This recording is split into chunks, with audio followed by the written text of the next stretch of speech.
Welcome back to Backstage Live at the Saturday Early Show. We're joined now by criminologist Casey Jordan. Thank you for joining us this morning to discuss the very latest on the Amanda Knox trial, something that we've all been following very closely for quite some time now. There could be a potential for a strong opportunity in the appeal here for Amanda Knox. Tell us about that. Yeah, I'm actually impressed because like so many people, when I first heard about the case, I was like, well, of course she did it. As a criminologist, I know what 20-year-old girls are capable of, and it's totally contrary very often to her, the image of sweetness and light. And I was like, oh, they wouldn't be prosecuting her so vehemently unless it was all true. And then I finally stopped and read the evidence. And in fact, it's been flawed from the outset. The collection of it, the processing of it, the fact that the system is different and they don't have to show full reports like we do in the United States. And mostly, of course, you had this really overzealous prosecutor, Manini, who had this insane concept that it was all part of a satanic cult and no evidence for it other than he just likes the theory. And the picture that he painted at trial doesn't fit the forensics at all. And what trace evidence they say they have has now been proved by this independent panel to be inconclusive or too degenerated to be authentic, and there's too little of it to retest. So this is really great news for Amanda. Let's back up for a moment. You'd mentioned flaws. I'd like to talk a little bit more in detail about some of the flaws that you've noticed. Well, a few things. The knife, which they recovered at her boyfriend Raffaelle's house, never fit the imprint that was left by the murder weapon on the sheet. And they found this knife in, I guess, his kitchen, and they said it had Amanda's DNA on it. Well, Amanda had been dating him not terribly long, maybe 2 weeks, but she stayed at his apartment a lot. Maybe she took that knife out of the dish rack and put it in the drawer. Something as simple as touch DNA, sweat, little tiny skin cells could have been left on the handle of the knife. But if that knife had actually been used to kill Meredith, it would have had so much blood between the blade and the handle that you would have had to submerge it in bleach to get rid of every trace of Meredith's blood because there was no blood found on it.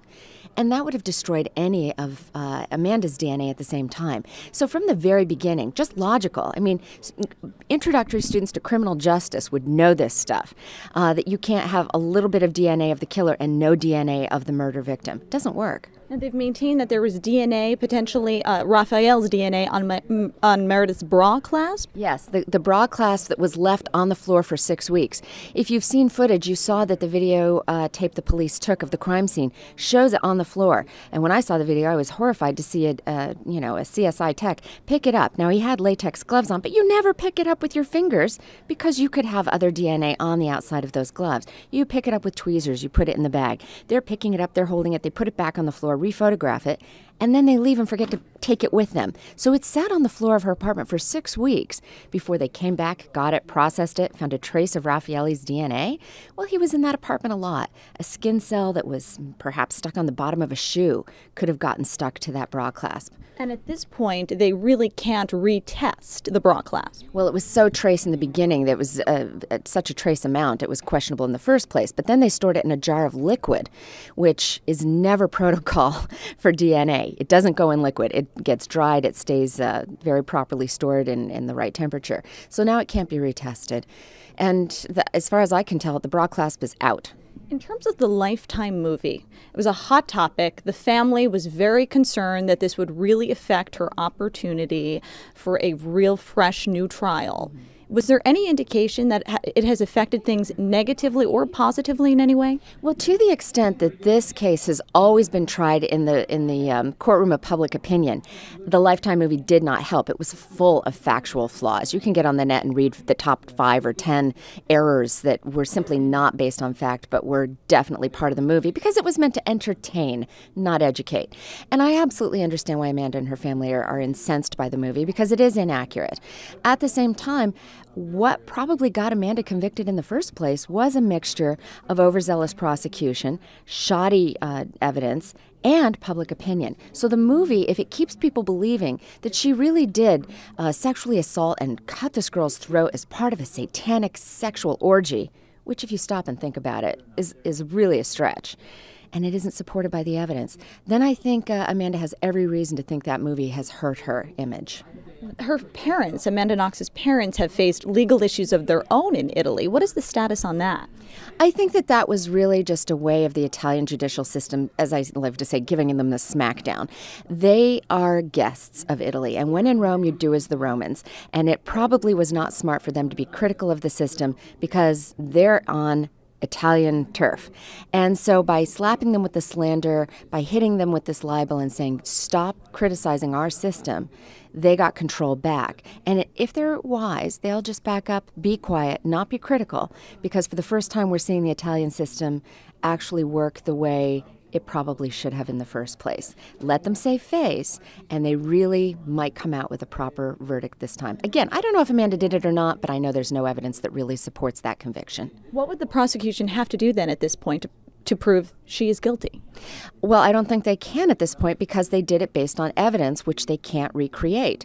They can't introduce it. And the more we look into the evidence, the more we play the video of the way it was collected, the more we realize that it was simply not up to standard the way it was collected, processed, and presented to the court. And mostly, the theory that got her convicted, that whole satanic orgy thing, is not supported by the evidence. There would have been so much more DNA everywhere. There was tons of Meredith's blood, but no DNA from the killers. And really, Rudy, the guy the third party who's already serving his 30 years, most people agree that he probably is the sole perpetrator of this crime. And alternately, what will the defense's strategy really be at this point? Well, they're doing it. They are picking methodically and systematically through the evidence that was used to convict Amanda in the first place, and they're finding all the flaws with it. It doesn't help that Manini, the overzealous prosecutor, is also up on charges for abuse of office. So you have this going on. They just need to put Manini to the side and say, let's get rid of the prosecutor and let's be reasonable about this. Let's go through this line by line, report by report, find the flaws, and then reconsider whether or not the conviction was justified.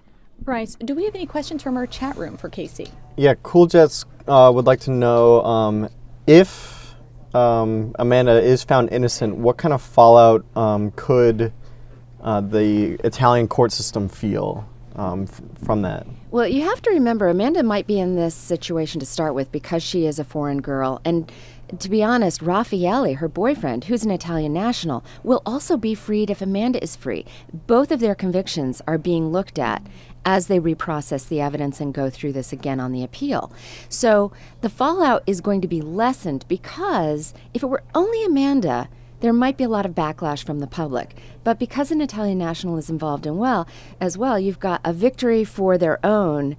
While it may be terrible that the American girl who may have been guilty goes back to America, I think that it's just going to dissipate. And that's really what should happen. If it looks like the Italian system is going to be under scrutiny and going to be criticized, you may not get the overturning of the verdict that the Knox family is looking for. Better to lay low, let justice grind away, and not do any more Lifetime movies after this. Bryce, any other questions? Casey, it's always great having you on our show. Always Thank fun to you be here. so much. You're welcome. Have a great weekend. I will. Thanks.